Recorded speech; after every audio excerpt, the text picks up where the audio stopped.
बिस्मिल्लाहिर्रहमानिर्रहीम।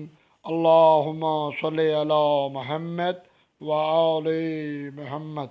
आज का हमारा सबक है हिकमत नंबर 27, 28 और 29।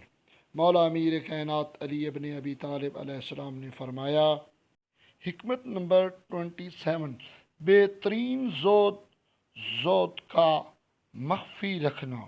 हिकमत नंबर 28, जब तुम दुनिया को पीठ दिखा रहे हो और मौत तुम्हारी तरफ रुख किए हुए बढ़ रही हो तो फिर मुलाकात में देर कैसी। हिकमत नंबर 29, डरो डरो इसलिए कि बाखुदा उसने इस हद तक तुम्हारी पर्दापोशी की है कि गोया तुम्हें बख्श दिया है। अल्लाहुम्मा सल्लि अला मुहम्मद व आले मुहम्मद।